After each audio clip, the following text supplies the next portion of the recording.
Welcome back to the show. In this episode of Why Do You Want to Get Married, we'll examine different cases of ladies talking to Uncle Steve.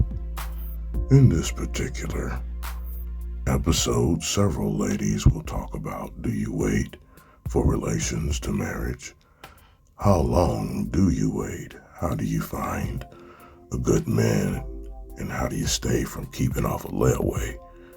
And does the 90-day rule still work as pertaining to acting like a lady and thinking like men? But before we get there, I do want to thank the bishop and the judge. Special shout out to the Undertaker. Like and subscribe this channel. Please share, for this is our passion and it has led us here. So I've been single for about 2.5 years, and I'm waiting until marriage to have sex. So whenever I go on dates with men, I tell them up front, like, I'm waiting until marriage because I don't want to waste my time and I don't want to waste their time. And they're like, okay, cool. Like, I respect you. I respect that. Then, later down the line, they're like, oh, you were serious. Like it was a game. I don't have time for games. And so my friends think that I'm ruining my chances by telling them that up front. So my question to you would be, basically, when should I tell a guy, like how many dates should I go on before I reveal that? Well, sweetie, you're going to have to reveal that immediately. And you specifically stated that when you stop a 2.5-year relationship, now all of a sudden you've got your celibacy. And so because of that, many men are not going to want to deal with you. I've been single for about 2.5 years. Right. So for the last 2.5 years, you've actually been single. For the time before that, you were not single and you were not celibate. You were actually having relations inside of your relationships. But due to your recent decisions, you want to wait until you get married to now have relations. That is an honorable decision, but you still must find someone that's going to agree to those terms. The current dating scene online and what was created from the millennials and Generation Z of a hookup culture has eliminated most people who would desire what you want. So it's gonna be a no as far as the wedding bells, unless you get an arranged marriage. Slide into the note. No, I refuse. No. And so what I've come to figure out is that I feel like men are putting women on layaway. You know how you go to the store, you see something you like, you don't want nobody else to get it, but you don't want to lose it, so you put it on layaway. You do the minimum, you make your minimum payment so they don't put it back. So that's the same thing that guys do. They show a little bit of attention just to keep you entertained, keep you hanging on. Okay. And then they get to that point where it's like, you know what, I'm gonna go ahead and pay the layaway out. Oh, Or okay. it's like, you know what, I did see something else. I'm gonna go ahead and put the layaway back. So my question is, why does it seem like guys are not happy with what they have and they always feel like they're looking for the next best thing? Wow, this is a tough one. Because in this situation, she's in the ATL, and so she's running into a situation where men just have options. It's almost 20-1 in some situations when you enter certain atmospheres of ratio between women and men. And when you count those that are gentlemanly men, educated, heterosexual, actually want a sister, near 6 feet or above, and having a perpetual income that would be interesting for a woman like her, he actually has even more options. And so he can actually meet a large amount of women and then decide later based upon picking and choosing which one would be most suitable for him.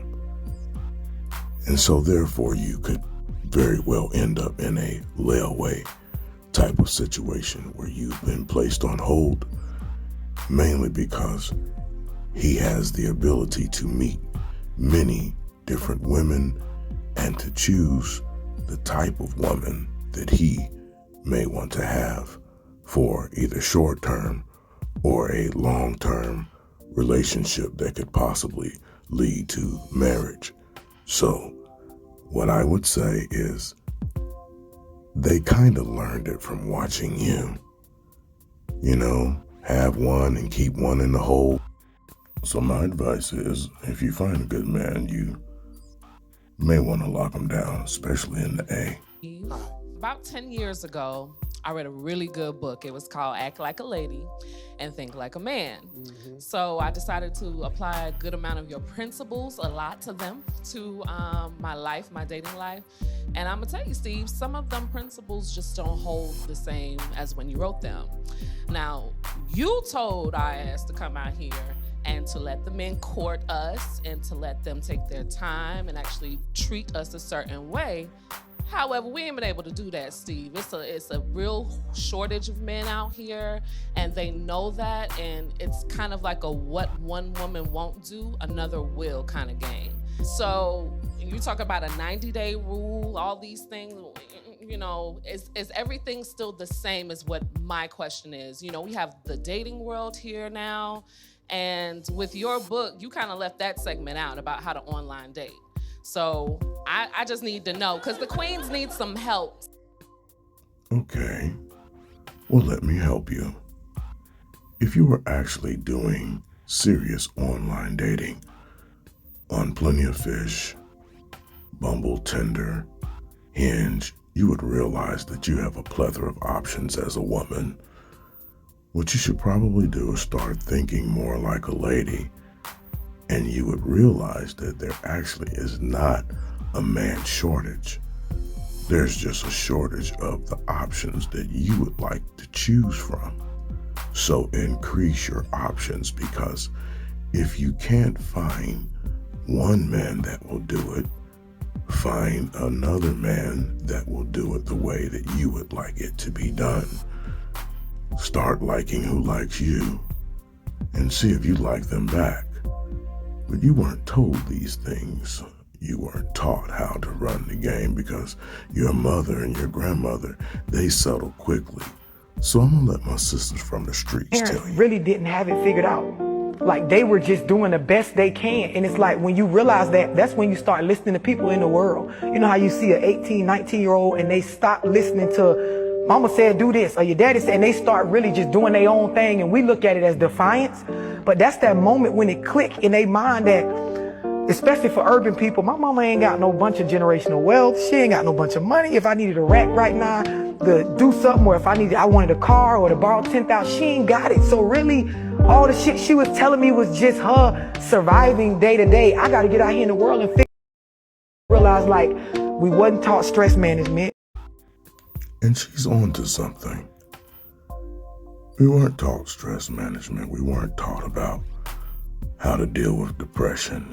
We weren't taught about how to deal with grief and the 5 stages of grief and how we actually were dealing with them in the Black community, because these are the children of those that came up from the 80s and the 90s and had to deal with crack moving into the community and affecting us mentally and spiritually and financially. And so, no, you weren't taught, and you don't know.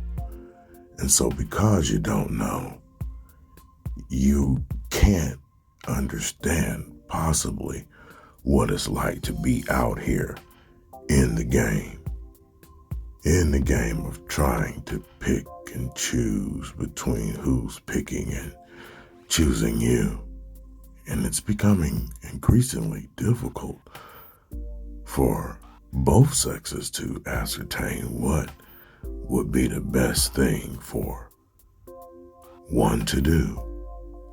how do you decide? Do you wait for relations till marriage? Or does the 90-day rule work? Or what if you were never told any of this? Some type of way, we're gonna have to figure all this stuff out. I am the voice